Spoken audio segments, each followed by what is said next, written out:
Thank you, everybody. Um, we'll start with our reflection. It's a special one today because of our upcoming event, which John Crampner will discuss. And John has been a stalwart of ICUJP, meeting in person with us, but being the driving force. I think he'll tell us whether it's 13 years or so behind the closed Guantanamo rally at the downtown Federal Center, Federal Building, and really an intellectual force driving our work to close Guantanamo. Welcome, and a writer and author. Welcome, John. Thank you very much, Steve. Can everyone hear me okay? Yes. Good. All right. Yeah, this will be our 13th annual protest. Okay. The 1967 film To Sir with Love is the story of a teacher played by Sidney Poitier who gets a job in a high school in a rough working class British neighborhood. The assignment is regarded as thankless and even dangerous, but he eventually wins the trust and affection of his prematurely hardened students. The film's theme song, which became a pop hit, speaks of, quote, a man who taught me right from wrong and weak from strong. That's a lot to learn. The difference between weak and strong would seem so self-evident as to render the need to learn it unnecessary. But is it? As the United States reeled from the terrorist attacks of September 11th, 2001, the administration of George W. Bush and Dick Cheney took a series of steps designed to show the U.S. and the world its strength and resolve. Almost all of these steps, among them the illegal and unprovoked war of aggression against Iraq, the 20-year morass of the war in Afghanistan,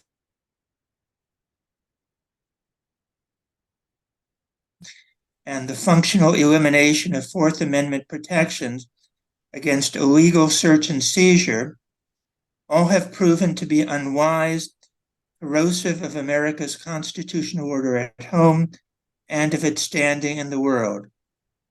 They have shown weakness, not strength. And so it has proven with the Guantanamo Bay Detention Center, another Bush-Cheney gift to the American people and the world. Opened on January 11th, 2002, it was designed to show the strength of America under attack. But it has proven instead to be yet another case where the United States traded its constitutional birthright for a mess of Bush-Cheney pottage.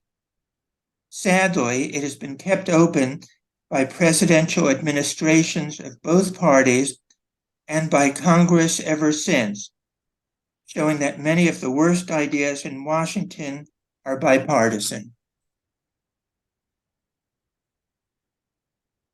Guantanamo is emblematic of a noxious cluster of issues: kidnapping, or as our government prefers to call it, extraordinary rendition, arrest without charges, imprisonment without trial, torture, and murder. The practices employed by the government of the United States at Guantanamo and at CIA black sites violate the Eighth Amendment of the U.S. Constitution, Common Article 3 of the Geneva Conventions, the UN Convention Against Torture, and the U.S. Torture Statute. The United States has held 779 men and boys, all of them Muslim, in Guantanamo. 30 of them remain.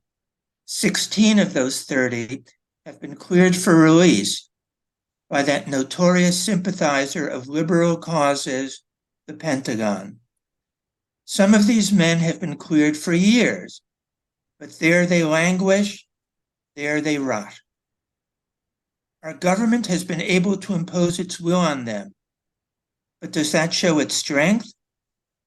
Was our government strong when it kidnapped these men? Was it strong when it arrested them without charge? When it imprisoned them without trial? When it tortured them? Was it strong when, as in the cases of Mani al-Utaibi, Yasser el-Zarani, and Ali Abdul Ahmed, it murdered them? I say no, as any reasonable person would. In violating US and international law, as well as common precepts of decency and justice, our government has shown appalling weakness. It has been too weak to grant these men their basic human rights. It has been too weak to admit that what it has done was and is wrong, dreadfully, grievously wrong. Guantanamo is a sign of America's weakness, but not the only one. Our government enthusiastically underwrites the Israeli genocide in the Gaza Strip. It feeds Ukraine into the wood chipper in its unnecessary and ill-advised war with Russia, a war which could have been easily and justly prevented. At home, it lets the needs of the people and the infrastructure languish. It may believe these actions show strength, but they do just the opposite. On January 11th, from 12 noon to 1:30 p.m., we will gather at the Federal Building in downtown Los Angeles to protest the ongoing injustice of Guantanamo. One Guantanamo activist has called it a boutique issue, one that most Americans, and even many in the activist community, can't be bothered to protest, so accepted a part of the American landscape has it become. But here at ICUJP, we know the difference between right and wrong, so I hope as many of you as possible will join us. Add your voices to ours so they carry all the way to Washington, where our leaders need to stop posturing like tough guys the way Sidney Poitier's juvenile delinquent students did before he showed them the difference between right and wrong and weak and strong, which is a lot to learn, at least for some people. Help us give our leaders the wisdom and the strength to close Guantanamo. Thank you, John. Thank you so much. Just extraordinary. And to bookend it with your cultural reference to Sidney Poitier's movie is extraordinary. I do hope everyone here will join us in front of the downtown Federal Building on January 11. It is abominable that we have to do this yet another year. And we've got to speak out. We're grateful to the National Religious Coalition Against Torture as our annual co-sponsor and colleague organization that stood by us and supported this event for years on end. This year, we're co-sponsored by Amnesty International. John has developed a lineup of speakers. We will have the tableau of detainees in orange jumpsuits and black hoods. So please join us. And Stephen Fisk will be performing, and Shane Cuhey, and I believe the St. Camilla Center are also sponsoring. Thank you. John, just a bit of business. Hold on to that reflection because I think we will use it or a version of it when we post. Robert Corsini has produced a brilliant film on Close Guantanamo, the terribly sarcastic phrase, honor bound. What was the full sentence, John? Honor bound to defend freedom. That was displayed at the entrance to, and is displayed at the entrance to Guantanamo. So that It's basically the way that soldiers there are supposed to greet each other. Right. So that film will be released this week. You will see that as a lead-in to January 11. John, let me publicly thank you for the tremendous effort you make every year to give us an early alert so we can get this event organized.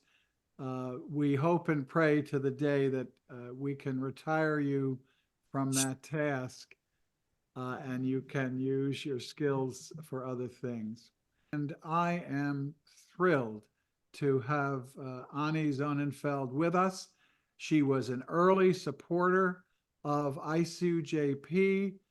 In the midst of our work, she formed Muslims for Progressive Values. Many detractors felt that that was an oxymoron. She has brilliantly taught us the deep progressive values that are reflected in a true understanding of Islam and the work today of Muslims around the world. Ani will tell us more about herself, her spiritual journey in coming to this place. So we welcome you so much, Ani. Thank you. Thanks for the introduction. Yeah, well, I think I will start by acknowledging and also reflecting on my connection with ICUJP. I actually wrote about it in my memoir, which I'm still looking for a publisher, but I fondly wrote how it was ICUJP that really helped me stay focused on the spirituality and the humanity of people in an environment that was very hostile and very Islamophobic right after 9/11.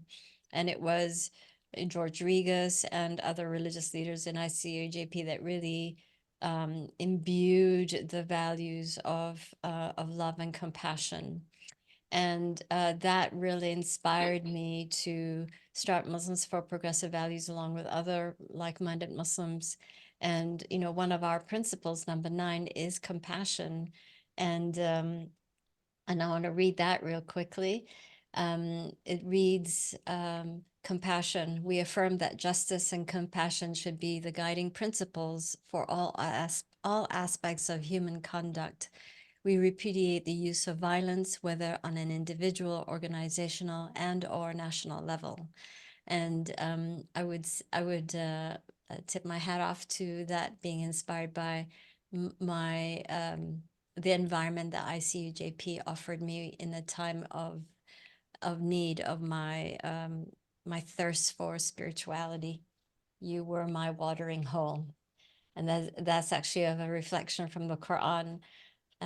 In regards to what Sharia means. Sharia means the path, a path to that watering hole that quenches your spiritual thirst. And so that was what ICUJP was for me at that time. And I want to thank you all for being there.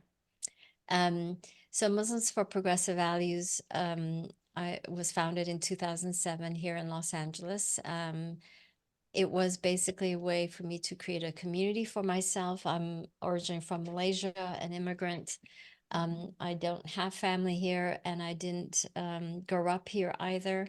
And I felt the need to create a community that was inclusive, that was really rooted in social justice and human rights values of the Quran.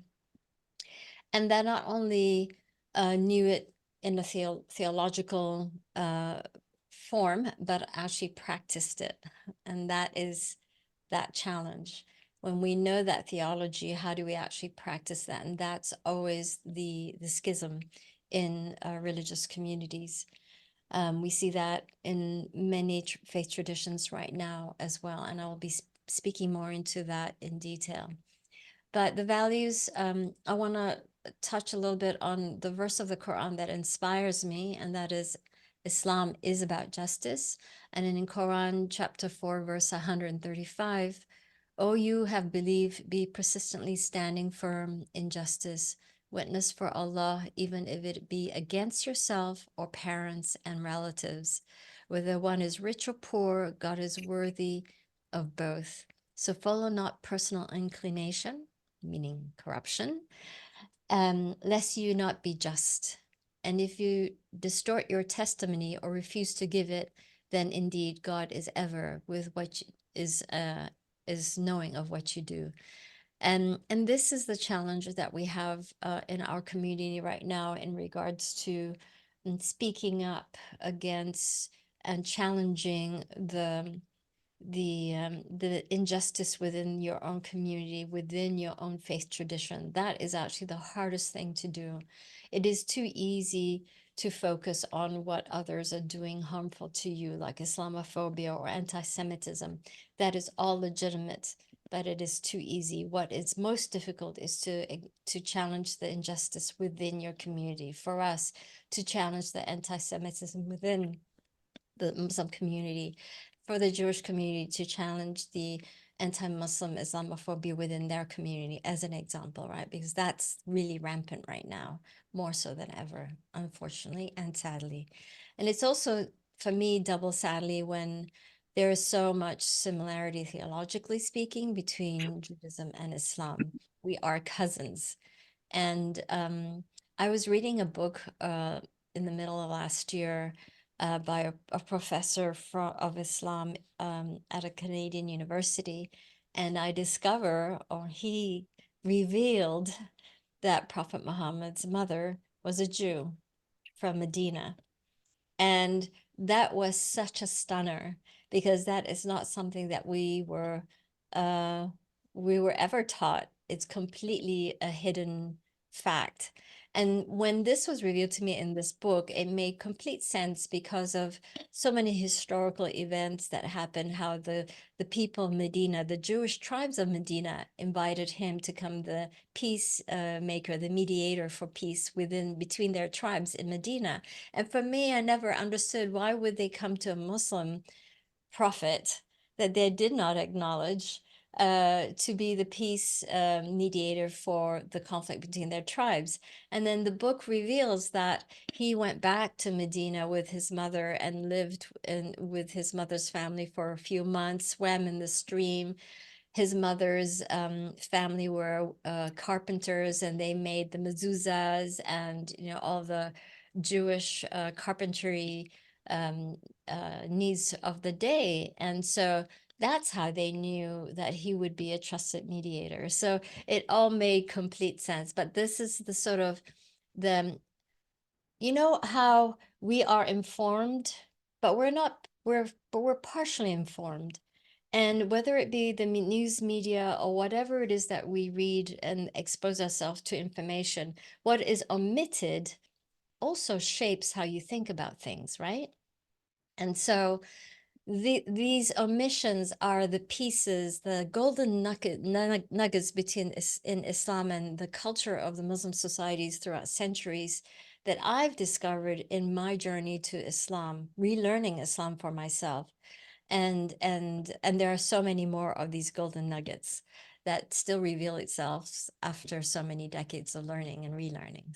So that's just one example. So the mission of Muslims for Progressive Values is we are a grassroots human rights organization, and our mission is to advocate for human rights, social justice, and inclusion in the United States and around the world by inculcating a culture rooted in human rights through public education, advocacy, and the arts. And so this inculcating this culture of human rights through public education is the way we do through a lot of it is through social media, and really exposing a lot of the complicated philosophical discussions and progressive discussions that's being had in the university at that tertiary educational systems that we have, but that is not trickling down to the general public. And that's the problem with a lot of the progressive theology that is staying really exclusive in educational institutions and not trickling down. And so our work that we've done very successfully is to take these complex concepts and make it really accessible to the masses with resources to the original context and text. So if people really want to study deeper into the subject matter, they can do so at their own time. But at least we've made these concepts knowledgeable to the lay Muslims. The lay Muslims, by the way, are progressive. A good 69% to 72% of American Muslims do not attend mosque, but they identify themselves as Muslims and they are progressive.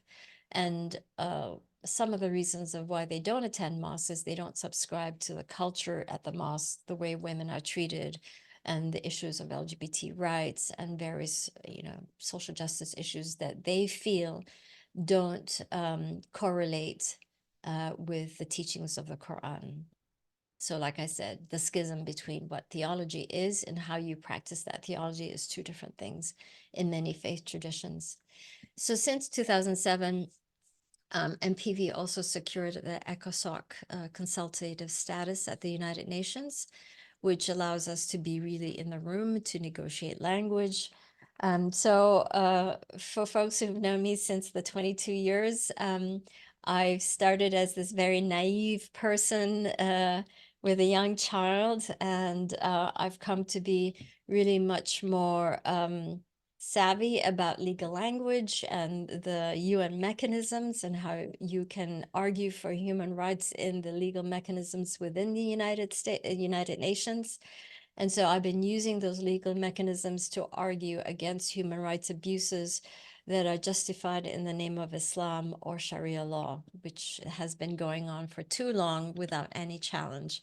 And so we are quite notoriously known in the UN system as the organization that really pulls the rug from underneath these Organization of Islamic Cooperation, the OIC. So, and their various justification for like apostasy and blasphemy laws, the punishment for anyone that leaves Islam, or the accusation of someone being a blasphemer when for example, in Pakistan, it's really notorious for Christians to be accused of being blasphemers, and wrongfully so. And so we really challenge those false theology as Islam. And the perfect example is Prophet Muhammad was always insulted and offended, but he never punished anyone for offending him or insulting him. As a matter of fact, he showed compassion and kindness. And so it's easy for us to actually negate a lot of these archaic political Islamic laws. And that's what it is. It's political. It's nothing to do with Islam. And we were really elated when the highest Moroccan religious panel, or Shura Council, basically, it's a religious panel, came down with a decision in 2018 that apostasy has nothing to do with Islam, and that is a political tool. And what is really strange is that it has never been really publicly promoted. It was sort of published almost in a secret manner, and it has never been allowed to see the light of day, as if to say that, well, this is because what it does, it will undermine a lot of the laws. It would undermine apostasy and blasphemy laws in all the Muslim countries. And so because of that, it has been kept a secret.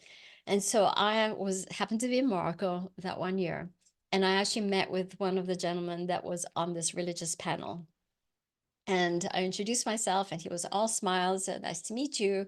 And then I pulled up the article that I read on my phone, and I showed that to him. And right away, his face went dark, and he would not talk to me anymore. He just walked away. So it was a very strange experience, but it shows you the political of Islam and how Islam is being used. But this is the sort of experience that I've had in the realm of religion and in the realm of human rights. The challenge of using something so positive, such a positive revelation for for affirming human rights, and yet people walk away from it, right? So, so the vision for MPV is our exit strategy is we envision a future in which Islam is understood as a source of dignity, justice, compassion, and love for all humanity and the world. We look forward to the day when the Muslim community embodies our 10 guiding principles. And for us here in the United States, when the mosque accepts our 10 principles of compassion and egalitarian values, and when a woman can also lead men and women in prayer, or a homosexual can also lead men and women in prayer, straight men and women in prayer, where families can pray together without segregation, where trans people can stand wherever they feel most comfortable, then we can close shop in the United States. So, okay. So I wanted to give you a little bit of background about MPV before I delve in. And so for many years, I did a lot of work with and within the interfaith communities. And I started with ICUJP and continued on wherever I get invited to speak in churches, mostly in churches. I can't say I've actually spoken at a synagogue. Close, but it didn't happen. And other spaces, definitely in secular spaces. So I think what is really interesting is that even in the interfaith communities and alliances, I've noticed how throughout the years, a lot of the conservative Muslims really have taken up that space and have excluded the progressives and the Ahmadiyyas and the different minorities within the Muslim community in these interfaith spaces. And so I've experienced that. And so for a good time, I've actually left the interfaith community spaces just because I felt that even though the partners, the non-Muslim partners reflected my values of egalitarianism and women's rights, etc., I felt that a lot of these spaces were just accommodating very misogynistic institutions that they didn't have for themselves, that they didn't subscribe for themselves. Like they wouldn't be partnering with, if you were a Catholic, you would not be partnering with a hardcore Orthodox, ultra-Orthodox Catholic. And similarly, if you were liberal Jewish from Reform or construction, is that the term constructionist? I forget. You would not, sorry, see? Reconstructionist is the term. Reconstructions, yeah, reconstruct. You would not be partnering with an ultra-Orthodox Jewish community, probably with a few exceptions, right? So, so that's the space that I found myself, and I really didn't feel that there was space for me, and so that's why I've kind of left the interfaith spaces. So I needed to share this with you to give the context of my spiritual evolution, if you will. So we are going to be marking Martin Luther King Jr.'s birthday coming up soon, January 15. And one thing that I have been participating in is this huge celebration in the Valley at a synagogue. Sometimes I would sing as part of the choir. And this celebration is actually really beautiful. They have African-American church choir. They have this their own synagogue choir that includes different faith traditions. And then they have this man do a beautiful recitation of the Quran as well, and various speakers. And what is sad for me to see is that this beautiful celebration is reflective of the spirit of Martin Luther King and how we all came together as different faith traditions when he himself spoke about how Sundays is the most divisive day of the week when everybody goes into their own spaces. And that is also reflective in the Muslim communities where we're very much segregated by not just our nationality, not just by our denomination, but also by our nationality, the language from which we speak. So a Bangladeshi mosque, an Ethiopian mosque, etc., etc. And So it was for me really that acknowledgement, or that point that Martin Luther King made about Sunday being the most segregated day of the week. Here we are on his birthday, really coming together in such a beautiful manner. And I've known the organizer of this particular event, who's a cantor who's now retired, and I've known him for so many years, and we've always, done stuff for each other. But when it came to this conflict between Israel and Hamas, now all of a sudden it's all about Israel and not acknowledging what has been happening to the innocent Palestinian, the Gazans, not acknowledging occupation, not acknowledging a lot of the human rights abuses. And so for me, it's very difficult to come back into the space, and I've been invited to come back into the space because I can see the hypocrisy of it. And what it has done for me is that it has given me a new respect to Martin Luther King and all the other peacemakers, Prophet Muhammad, Jesus, um, and others in contemporary times who have really fought for peace and justice when it was against their own tribe, and against the thinking of the day, against the societal thinking of the day, how challenging and how difficult it must have been to speak contrary to what we as humans would be instinctively behaving, right, in a violent, revengeful manner. And so I have this new level of respect for these individuals, and it's very difficult for me to really participate in the interfaith space, knowing that you are unable as an individual or a religious leader or teacher to speak truth to your own community as a leader. And I think this is the problem with religion now. And I don't blame the youth for quitting religion. You can't claim to be a religious leader if you don't speak truth to your community. And I think religious leaders need to call each other out more. There are a lot of, for example, Rabbis for Human Rights, troah.org, which is an organization of rabbis and cantors all over the United States, in the hundreds of them, that are really speaking about, that really reflect the ICUJP spirit and values. And actually, you should partner with them too. And they and it's very difficult to do that. So I have a high regard for religious leaders like that, and I think it's for other religious leaders to come on board, we have to challenge our own members of our community and the religious leaders within our community to change their tone, to be more humane, to be more compassionate, to do all the good stuff that our good books have been teaching us to do. So, this is a really sad moment for me to see the realities of, this is the second round of sad moment for me after 9/11, to see how religion has been used in the most vile manner.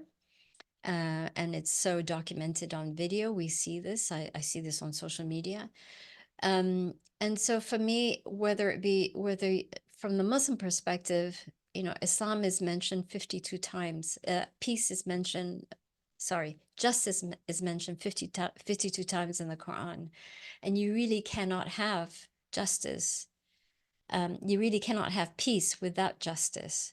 So at the heart of Islam is about justice. And so right after October 7, or a few days later, we issued a statement. Muslims for Progressive Values issued a statement, basically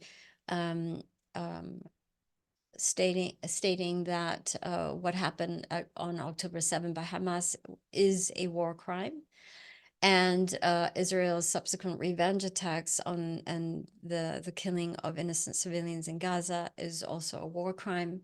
And now, obviously, it's escalated into a genocide.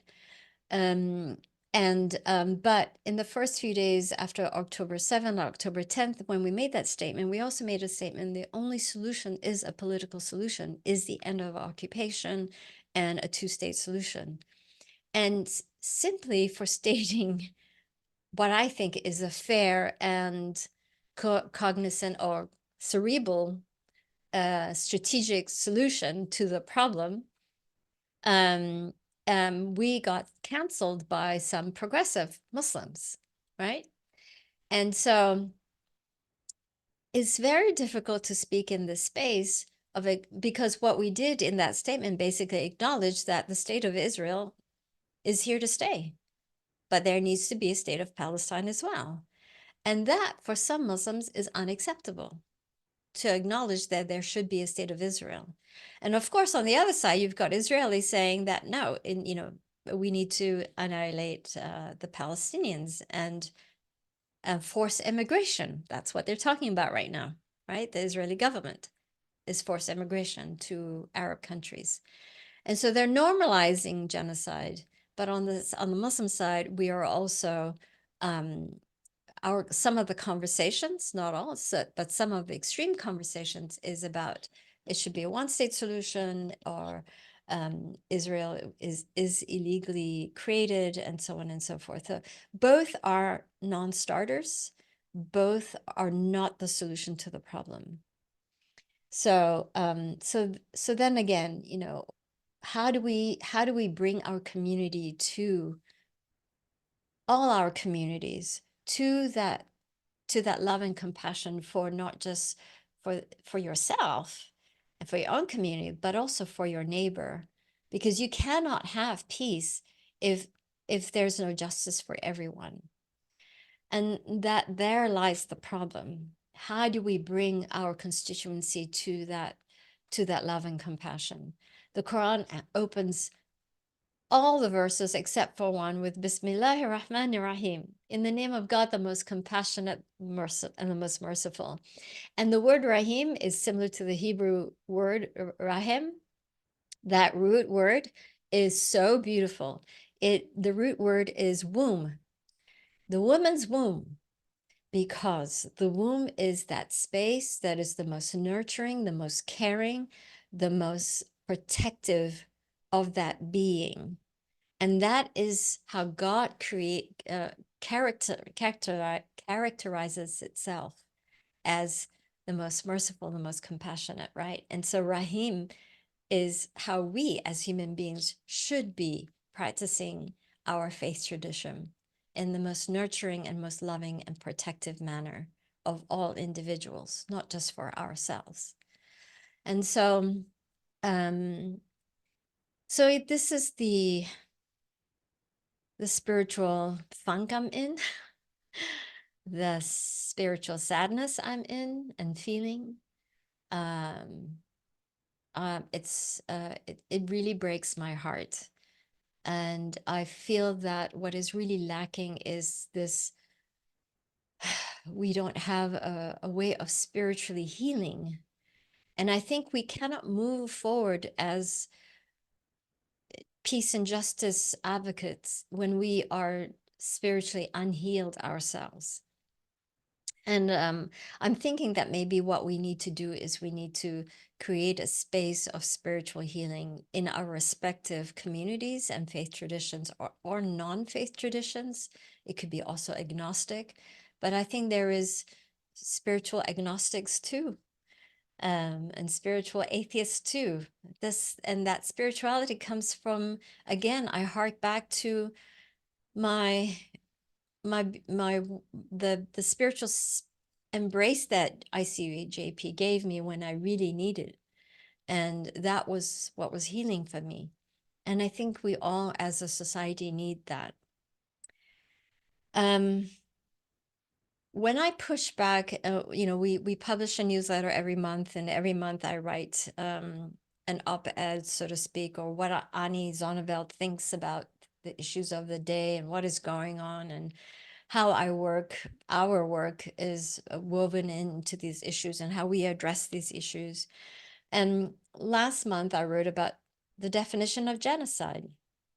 And I think people don't take me seriously enough because I look young and I'm a woman, and what does this woman know anything about definitions of genocide or Islam, because I'm not a bearded man and I'm not an Arab speaker. But I was commissioned by the United Nations Office, the Prevention of Genocide and the Responsibility to Protect, which is right underneath the Secretary General's office. I was commissioned by that office to produce a workshop, an anti-hate speech workshop for the Muslim community. So I've worked closely with this office on many different occasions as a member of ECOSOC.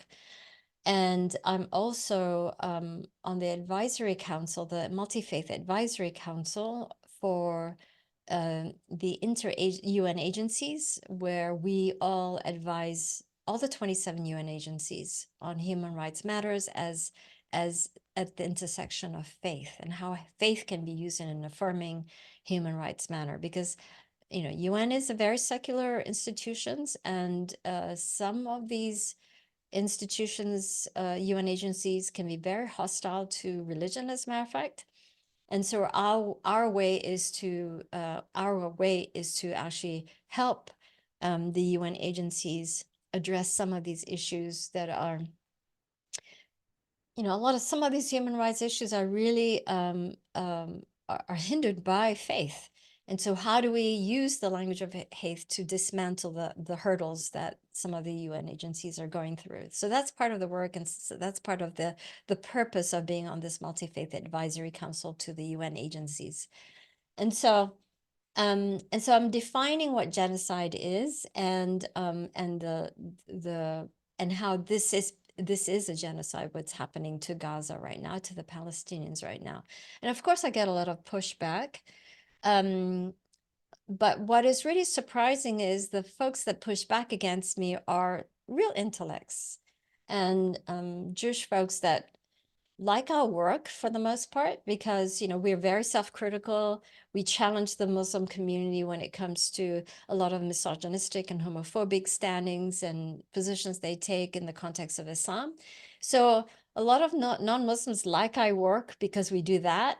But God forbid if we use the same standards of human rights standards to address this conflict, this war on Gaza and the Palestinians. And so that's the intellectual dishonesty that I'm seeing. So I think it's a bit of a, and of course, the first thing they accuse me is, do you support Hamas? And everything is blamed on Hamas. Well, yeah, Hamas is also at fault, but who also created Hamas?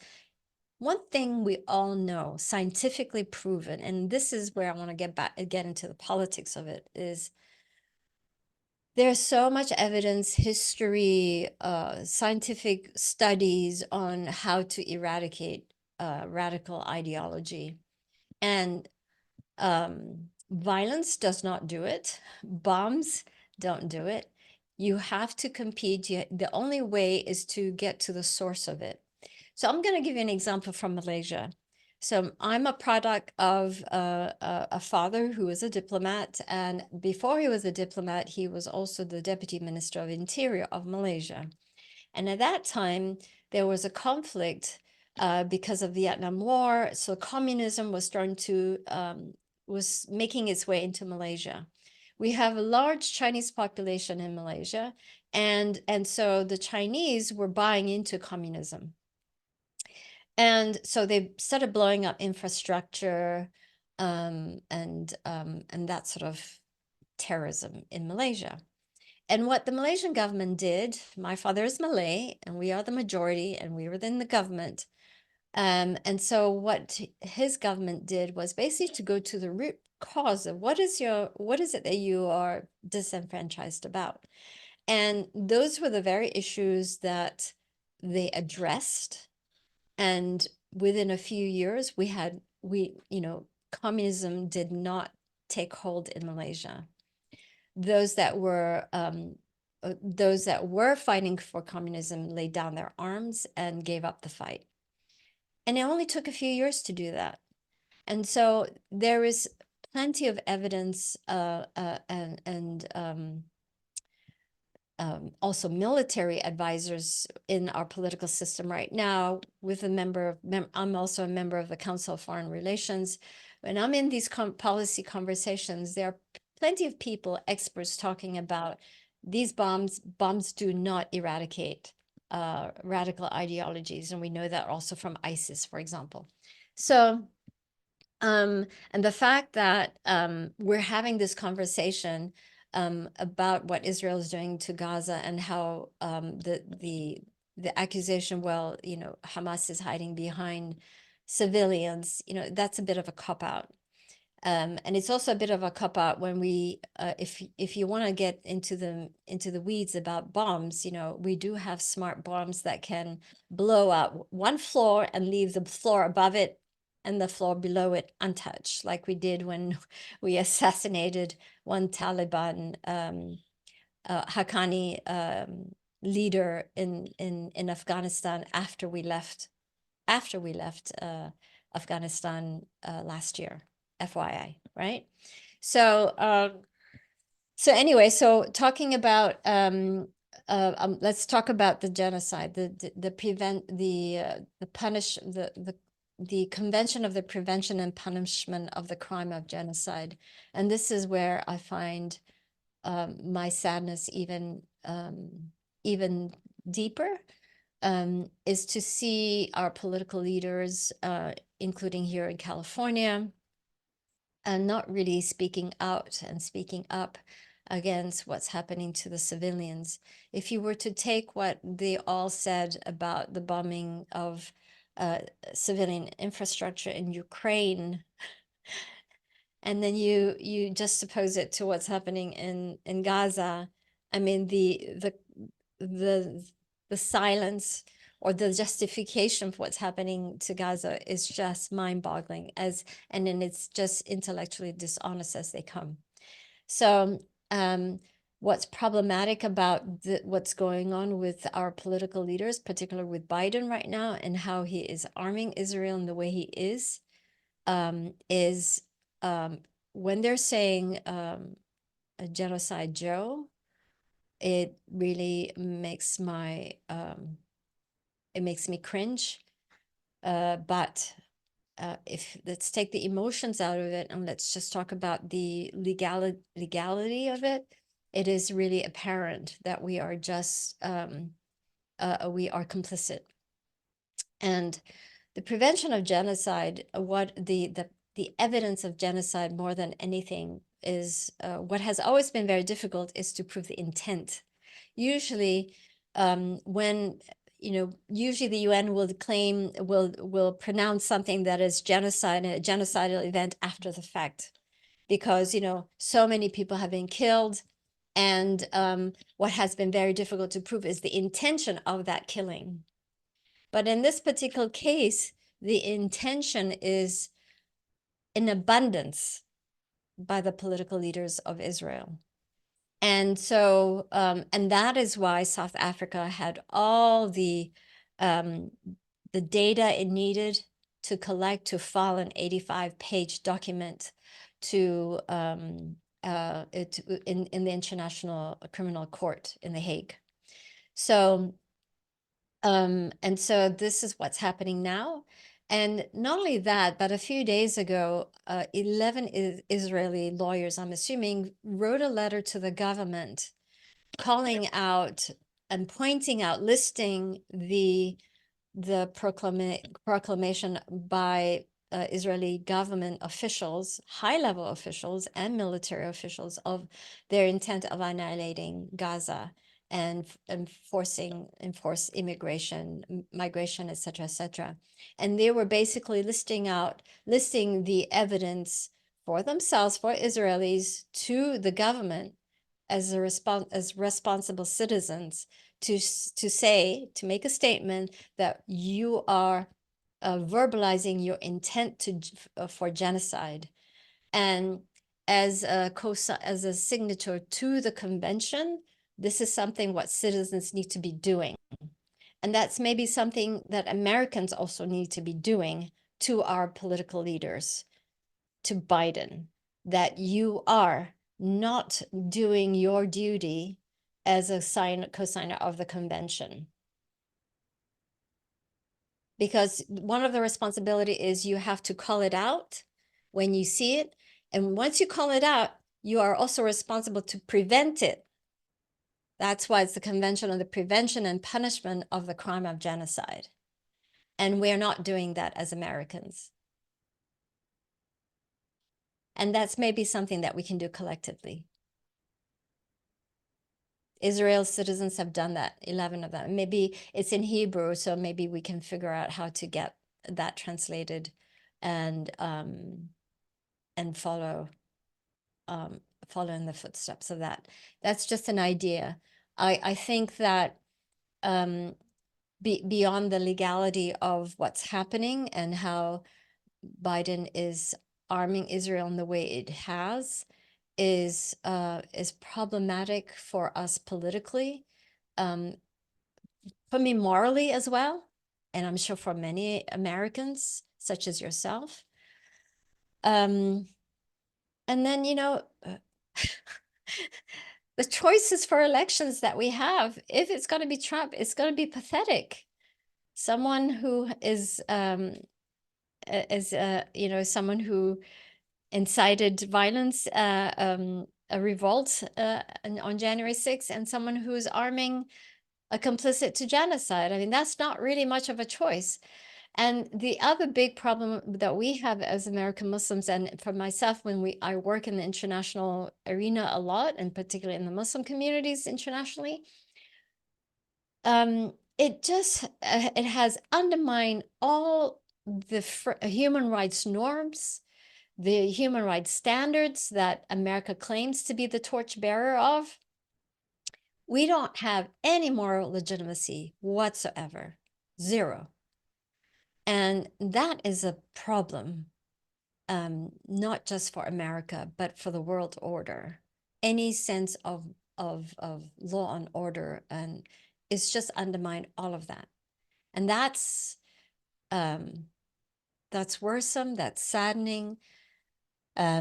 It's too exasperating to really express in a civil manner. So it's almost 45 minutes of me talking, and I'd like to probably open it to a discussion. I really feel that talking is not enough. We have to, like you've always been, you know, walking the walk. I think that maybe that's one thing that I'm suggesting, an idea, and it just actually popped in my head as I'm speaking, and I'm looking at Steve. I'm like, okay, the lawyer here that I know, and I think Maggie, you are too, but I mean, we have lawyers on our board as well, and maybe that's something that we can pitch collectively to draft a legal document. And there are organizations out there that are very legally savvy on this international law, and maybe that's something we could consider doing promptly. Thank you. Thank you, Ani, from the depths of my heart. You glancingly mentioned your music, and we need to recognize you as such a world-class musician. I'm planting a seed here, whether at the end of our program, and I don't know what our technology is, but if you have a recent recording or a piece of your music that would provide a musical background to your closing remarks and could play some of that from your home, I think that would be lovely if we can pull that off. Okay. I want to divide your talk into two parts. The first part is the nature of the progressive values embedded in Islam. I think for so many people, because of the propaganda and the stereotyping of Islam for centuries, let alone in the last 22 years since 9/11, do you believe? So I always think about this in terms of my own interpretation of the Constitution. And so I'll frame it this way. do you believe that the progressive values you have articulated are a true interpretation of the Quran, or are they an advancement that would, in my context, need amendment? We had to amend the Constitution to get the Bill of Rights, because the original Constitution did not protect those rights. Does the Quran, and let me sharpen it by talking about the treatment of women as one example. What is a fair interpretation of the Quran from the standpoint of the treatment of women? And are you advancing a new interpretation that is grounded in the text of the Quran, if you get my flow? Okay, I'll answer that succinctly, actually. So let's take the notorious wife-beating verse of the Quran, chapter 4, verse 34. It's been traditionally interpreted as the permissibility of the husband to beat the wife, should she disobey him, right? You can beat your wife. The Arabic word is daraba. And that word daraba has actually several different meanings. And for whatever reason, it's been translated as the permissibility of the husband to beat the wife. Now, the truth of the matter is that word itself has different meanings. One of the translation of that Arabic word is to walk away. So basically, in modern terms, in American terms, it's time out. All right, so let's go back to what Prophet Muhammad did. So there was an argument that Prophet Muhammad experienced with a wife, a really bad argument. And what he did was he didn't beat her. He has never, historically documentation, never been violent towards women. And so he, instead of living in the same space with his wife, he left and he lived in another place away from her for a month. And so that was an example of him doing a timeout, walking away. And so it's easy for me, someone who's not traditionally trained in the Islamic tradition, but it's, you don't have to be, in order to be a critical thinker and critical reader to actually decipher truth, right? And so for me, it's like, okay, well, that's what he did. So why are you teaching to beat your wife when that's not what he did? And so it's very easy to argue, to validate, to substantiate our position. And that is just one example of many. And the other one, like I said, was apostasy. There has never been punishment for apostasy or blasphemy, or for punishment for someone to leave Islam. As a matter of fact, during his time, people converted to Islam and converted out of Islam because their conviction wasn't, strong for some of them. For some it was. And they say, Prophet, I don't want to get up at 4 o'clock this morning to pray. I don't want to be Muslim today. It was fine. And I'll give you a third example. And I'm making this in a light manner. So we do a lot of interfaith marriages between Muslims and non-Muslims without conversion. Mosques will not do such conversion, interfaith marriages. They would force the non-Muslim to convert to Islam, and we don't believe in that, because the Quran, the passage in the Quran, chapter 2, verse 256, is very clear. There is no compulsion in faith. So if there's no compulsion in faith, why are we forcing non-Muslims to convert to Islam for marriageable purposes and whatever other purposes? So this is the hypocrisy of it, number one. Number two, the first converts to Islam were women, slaves, those in the class. It was a very classist tribe system. And so obviously it was the women and the slaves that converted to Islam because, it spoke to them. It lifted up their rights. And so you had women converting to Islam, but their husbands didn't convert to Islam. So there's a story in the Hadith where there's a secondary text, and some of these secondary texts are contradicting of the Quranic teachings, and some are affirming of the Quranic teachings. And so I take those that are affirming of the Quranic teachings. And so the story is that this woman comes up to the prophet and says, some of the members of the community is saying that I should divorce my husband because he's not Muslim. And then the prophet asks her, well, is he a good husband? And she says, yeah, he's a very good husband. Is he is a good provider for your family? Yes. And is he a good father to your children? And says, yeah. So, and he's like, well, what's the problem? Right. And so this is the truth, but that's not how we practice in the mosque. And that's why I quit the mosque a long time ago. Just So a quick follow-up from me, and then I'll call on everyone else.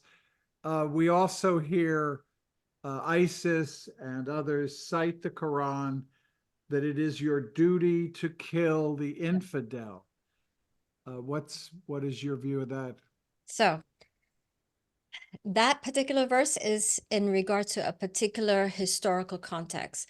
So this was in the case in Medina, where the prophet was the governor of Medina, and he governed over several tribes, several Jewish tribes, Christians, Muslims, and pagans. And part of the covenant of this governorship was that they were all going to protect each other. They were all going to fight together to protect Medina from the Meccans, because the pagan tribes of Mecca were very powerful, and they wanted to eradicate Islam. And so they were constantly attacking Medina, where Prophet Muhammad became the governor, was selected to be governor by all the tribes.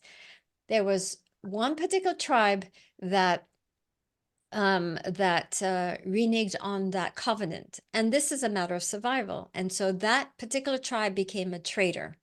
And this is the verse of the Quran is speaking to that.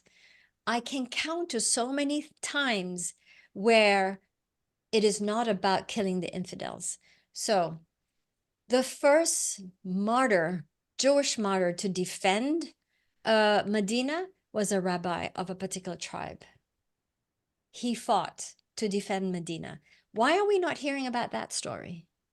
Why is that loving solidarity story from a Jewish tribe not the norm in our teachings, not being promoted? And you can talk about ISIS, you can talk about all the anti-Muslim stuff out there, but they're getting it from our imams. They're getting it from our radical imams. They're not making it up.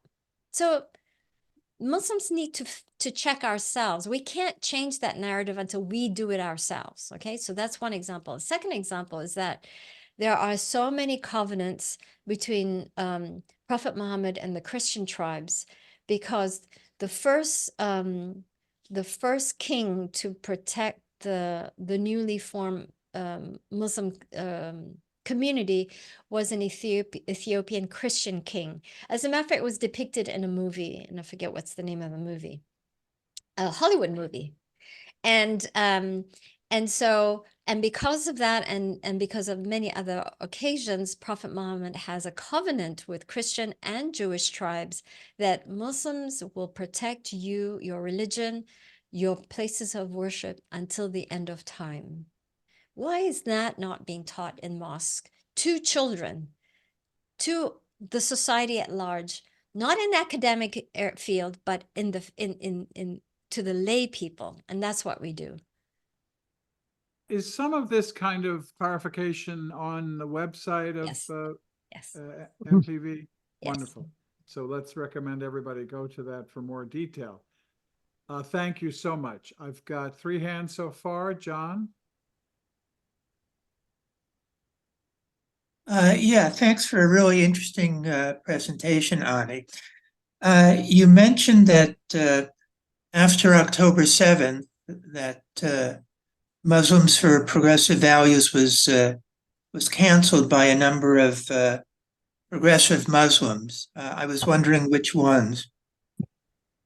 These are individuals, but these were people who had subscribed to us or followed us for a long time, followed us because of our progressive interpretations of Islam because of our public educational content.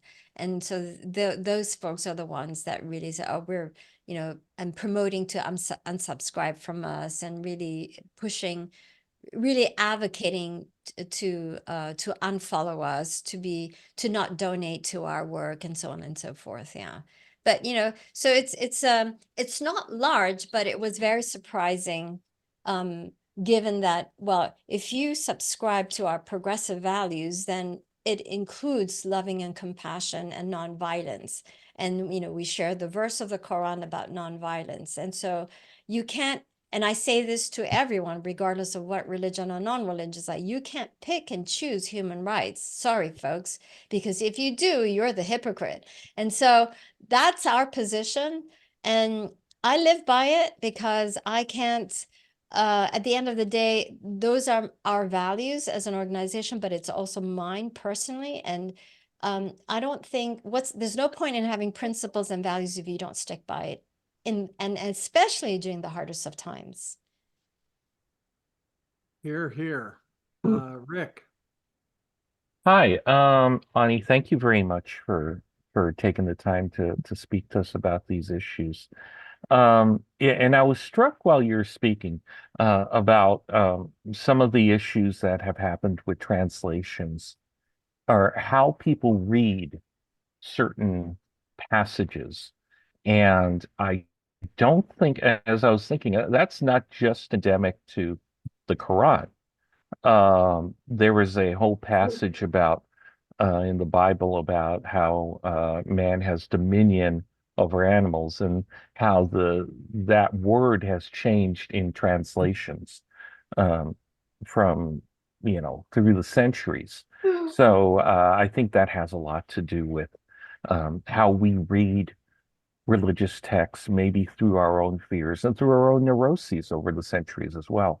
Um, I was wondering if there is anything that we as a interfaith organization uh, can amplify with what your organization is doing, um, and anything that we can do to help spread the idea that this is uh, the progressive community in Islam is just as relevant and just as um, and needs to be heard as much as the other voices that are out there as well.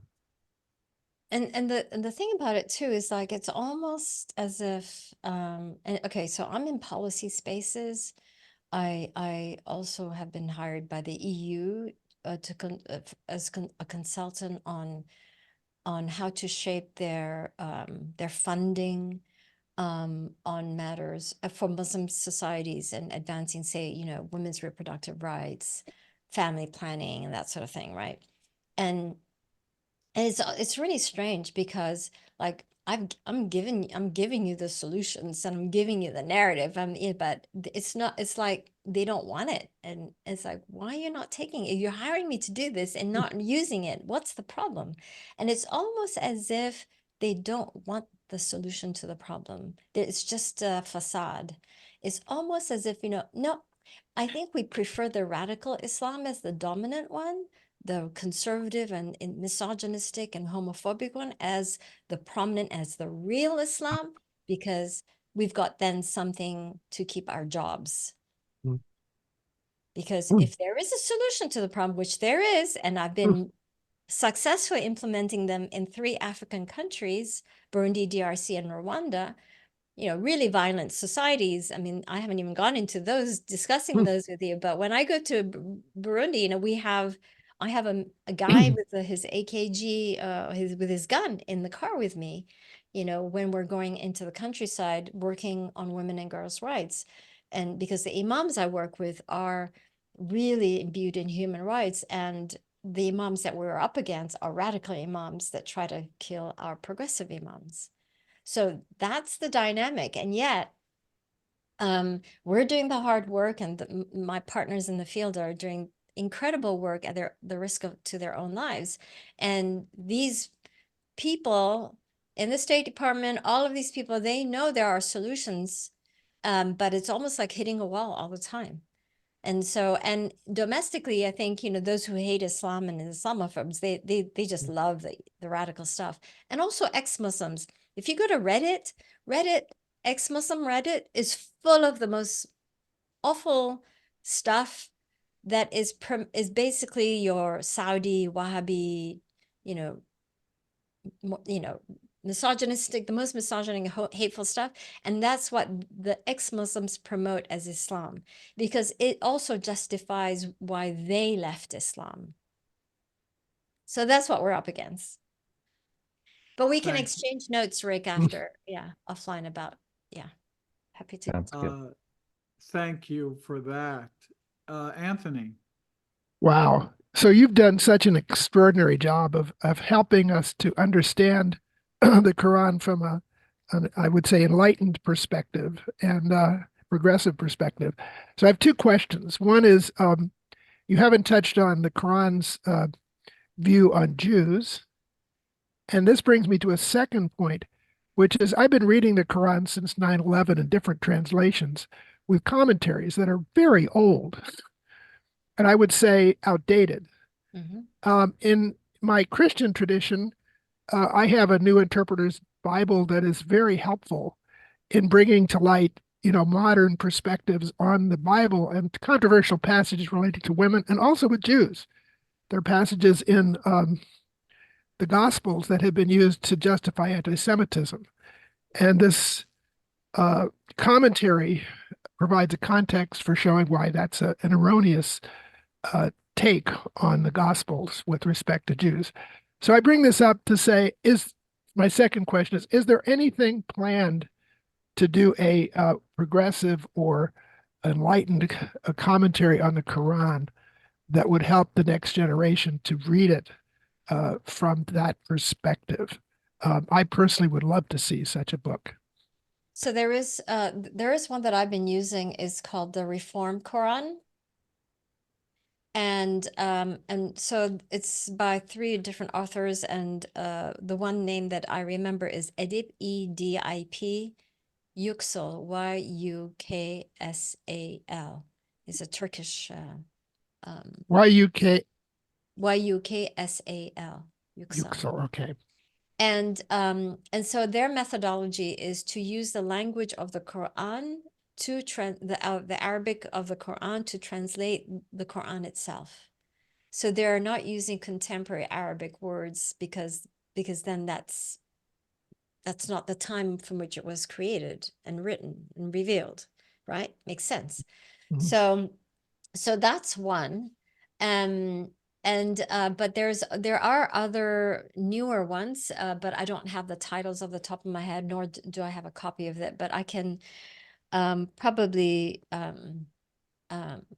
look into it, give me a bit of time in order to ask around of what is the most contemporary translation. The first thing I do when I open the Quran is I go to chapter 4, verse 34. And if it translates as to beat your wife, quote unquote, lightly, then I disregard that one. So that's the first verse that I go to. Chapter 4, verse 34. 34, okay. My second question is, do you have any thoughts about how the Quran views Jews? No, I mean, I think Steve asked that question about kill them where you see them and all Okay. that, and my response is, but Okay. that's a specific time for that historical time which I described, and then subsequently there are plenty of other evidence that he has always been ecumenical, as a matter of fact, when it comes to other faith traditions, and it was evident in all the other passages of the Quran, for example, that Muslim men can marry people of the book, which include Jews and Christians and one other category. I forget which one. So, Do you know this book? yes, I do know. I haven't read it, but I do know it. I should go through it, actually, Hassan. Yeah, I was looking for a different book on my shelf, but I think this one is a step forward. consistent with what you're talking about. Yeah. So let's turn to Dave Clennon. Thank you. And Ani, thank you so much for your presentation. It feels like a long time since we've seen you. It might have been before we went into the Zoom mode. Yeah. So it's great to see you again. My question goes to the statement that Muslims for Progressive Values published after October 7th. And it has to do with my struggle with the tension between nonviolence and justice. Yeah. There is, to me, there is a constant tension between the quest for justice and the principles of nonviolence. So I am not a Palestinian. I was not born in Palestine. I was not born in Gaza. I didn't spend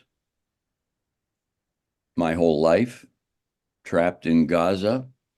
So I think it's important to hear something about what the Palestinians themselves are feeling, because they are the ones who are enduring occupation and persecution. So the Reuters news service published an article, and I just want to read the first short paragraph. Jerusalem, December 13th, Reuters. Almost 3 in 4 Palestinians believe the October 7th attack by Hamas on Israel was correct. And the ensuing Gaza war has lifted support for the Islamist group, both there and in the West Bank. A survey from a respected Palestinian polling institute found almost 3 in 4 Palestinians believe the October 7th attack by Hamas on Israel was correct. And the institute that they are naming and calling respected is the Palestinian Center for Policy Survey and Research.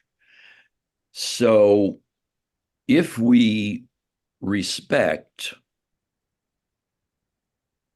the people of Palestine, and if we agree that the struggle is their struggle, it's not my struggle,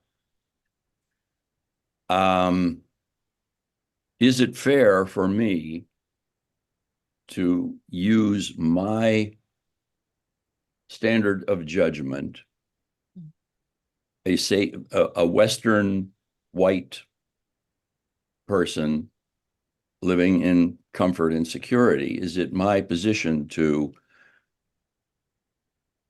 in effect, hold the Palestinian people in contempt because 75% of them feel that the October 7th military action was correct? And I don't know if Muslims for Progressive Voice is advocates nonviolence without exception. That's because that would be a factor in your judgment of what Hamas did. But how do you interpret that poll? 75% of Palestinians approve of the actions on October 7th. And do you feel that it is necessary to condemn Hamas based on our Western world principles of nonviolence? Yeah. And again, I'm very grateful for your enlightening us and giving us context for our understanding of what is happening right now in Gaza. Sure, Dave. Yes, I mean, I too am a privileged person sitting in the comfort of my home here in Los Angeles, unoppressed, lots of liberty, right? So it's easy for me to talk about nonviolence as well. And I have Palestinian friends, and I have folks who have been working on the issue of Palestine in the United Nations for many, many decades, and they also take issue with my stance, for example, on condemning Hamas's war crimes. Now, let me give you one particular context from which those stats are coming from, and the why 3 out of 4 Palestinians support October 7, because there have been numerous peace efforts over the decades that have just fallen by the wayside, that have only ended up with more of their land being usurped by the Israeli government, more illegal settlements from Israeli settlements into their lands, more curtailing of their rights, etc., etc. And just a few years ago, there was a peace march in Gaza, on the border of Gaza and Israel, and there were a few hundred of them. And what the Israeli, and these are completely peace march of Gazan civilians. And what the Israelis did was they would shoot at the people's kneecaps and ankles. And these were peaceful demonstrators. And so that is sort of the backdrop as well. So when Gazans or Palestinians, 3 out of 4 are supported or agreed that what happened on October 7 is legitimate, it is almost understandable. And I have to put myself in their shoes, right? Because like us here, we are privileged, and we cannot really judge them by our standards. And that tension that you talk about, nonviolence and justice, it is in the Quran. It also talks about when you're, and this is one of the justification that legitimizes violence in this context, in the Palestinian context, is because in the Quran it also says when you are being oppressed, you can fight the oppressor. But if the oppressor extends a hand of peace, then you need to take that hand of peace. And I think the Palestinians have exhibited that acceptance of the hand of peace by the various peace negotiations over the decades. But what they've seen is that it has only resulted in more oppression of Palestinians. So I want to share that context. It's not a black and white response. It's a very nuanced and humane response as best as I can, given the Palestinian context. I'll share a really short story if we have time, but I'll make it really short. So I went to visit Israel and Palestine 6 years ago or 5 years ago. And we went to, we were taken, besides the Israeli government, meeting with them, they also took us to, the organizers took us to West Bank. And we went to a development called Rabawi, which is a Palestinian development area of about 5,000 apartment units. You know, they had a music theater, they had cafes, restaurants, office business buildings, and so on. And it was a way for the Palestinians to create a community, a safe environment for themselves. And we were a bunch, about 22 Muslim leaders from America taken to visit Israel and Palestine, occupied territories. And it was in a comfortable bus, but the road for us to take to this apartment, to this development, was just one lane of the 101 freeway to develop this whole area of development. So if you can imagine how challenging that might be. And we met with the developer, the financier. He's an American Palestinian American from New Jersey. So he did well in America. He went back to develop this environment, this housing development in occupied territory. And he said to us, everything has been built in this really beautiful area, this hiking trails. And then he said, but the apartments have been sold. And he said, but the Israelis would not turn the water tap on. They would not turn the water on. And I had to fly to all the different Israeli offices in order to beg them to turn the water on, because I would have lost all the investment, everything. And funny enough, after that meeting, we had a meeting with an Israeli government official, high ranking, and he was talking about, oh yeah, the Palestinians need to have their own economic development. They need to, develop their own community, blah, blah, blah. And he was just going off on that. And I interrupted him and I said, well, hang on a second. This is all great, but you wouldn't turn the tap on for this guy when he was investing and doing all that he could based on what you want them to do. Explain that. And of course, he said, oh, it's a security issue, right? That's always like a standard response. So I know for a fact it has been very difficult. I know for a fact the abuses of Palestinians, because I've been following this for a long time.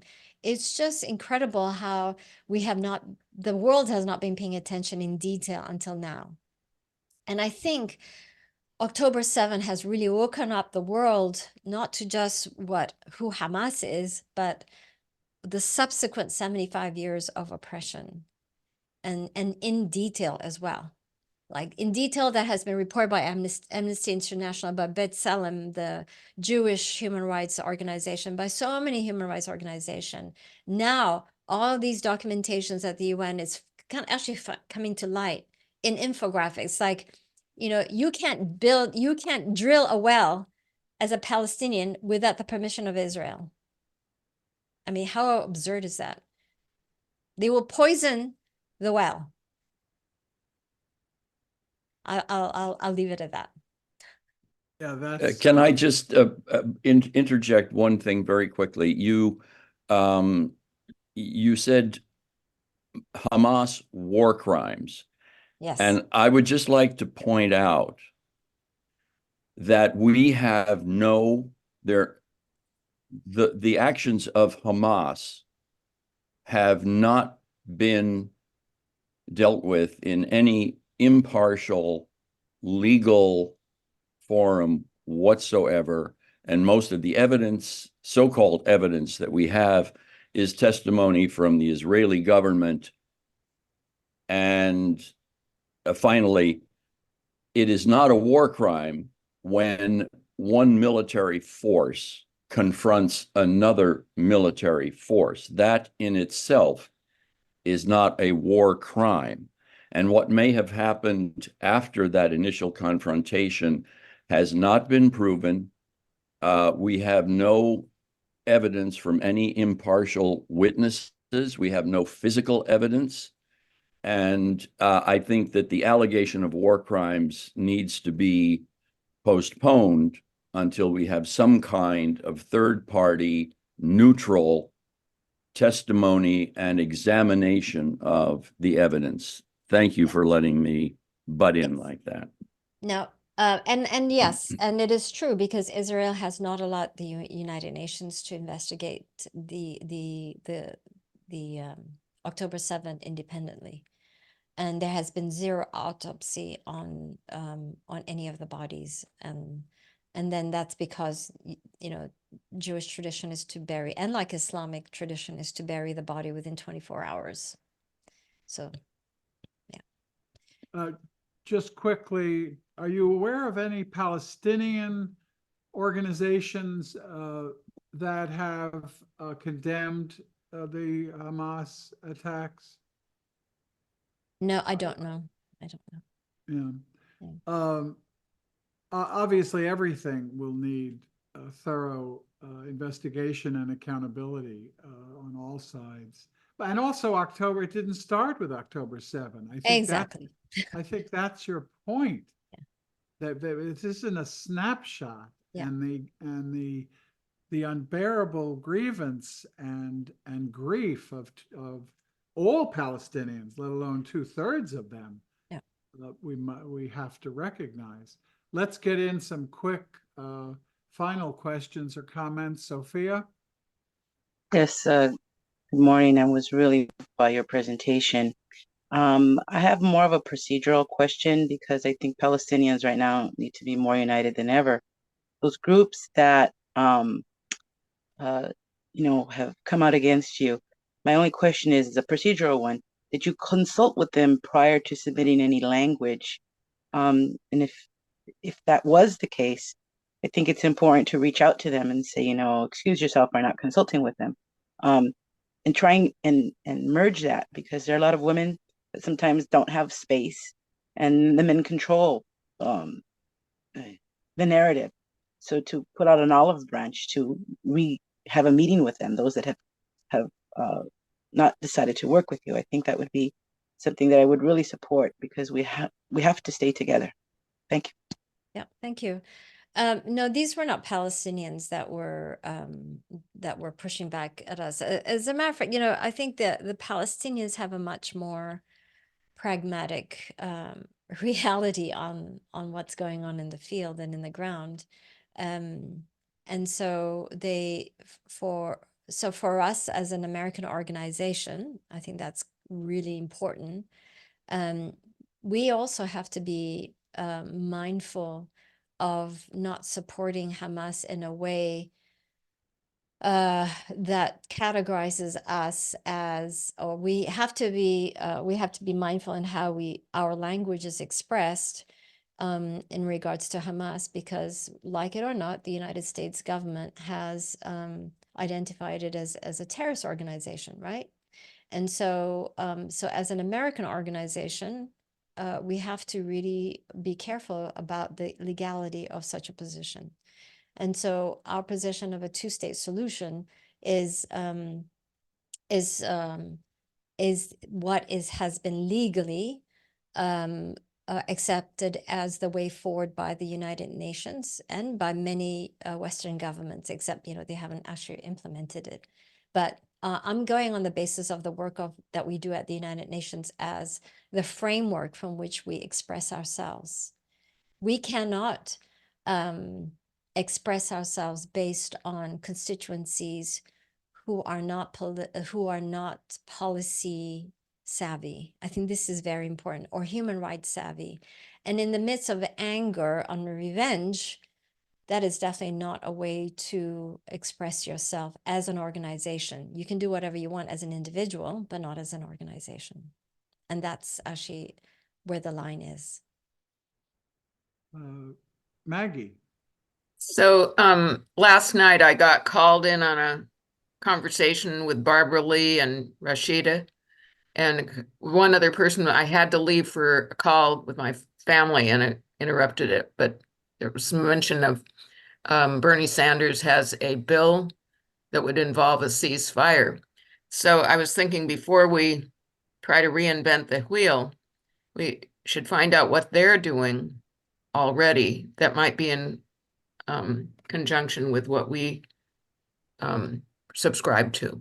Yeah. That might, not conjunction, my words don't come to me, but it's something like coordinated. Yeah. With For them to defund and not fund. That was the latest he said yesterday. Is that what Bernie Sanders's bill is about? Yeah, he came out with a letter actually yesterday. Yeah, I wanted to know if you had seen that and what your response to that is. I have not seen it, no. But I saw a video that he made in and I'm not sure. I think it was just before Christmas though. That we shouldn't be funding arms. We can obviously fund the dome, the protective dome, but not the arms. Is that what the letter was, Sophia? It talks about the funding and that the United States is complicit, and he talked about. So I thought it was a very good bill.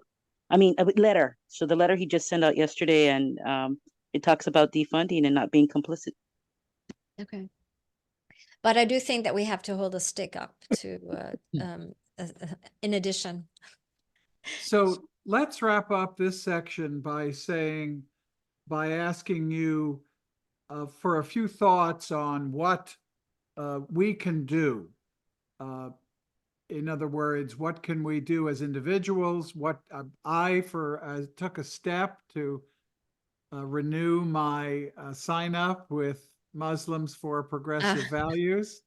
It's a beautiful website. Everyone should go. The first thing you're offered is an opportunity to sign up for their announcements and information. So you know that we are a partner with you.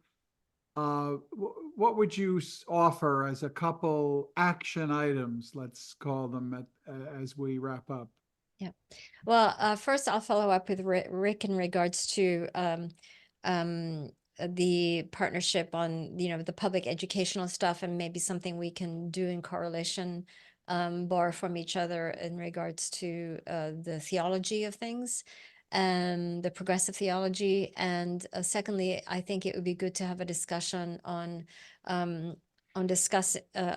drafting that the letter in calling out Biden on his responsibility to the prevention of genocide. Even if there is a bill or a proposed bill by Bernie Sanders, I still think that it's important for Biden to take note of such a letter. And what he's doing is he's completely destroying his chances of being reelected, because a lot of Muslims and the youth, they are done. He also reneged on his promise to have the ERA published as the 28th Amendment. So that's the issues that we as an American organization follow as well.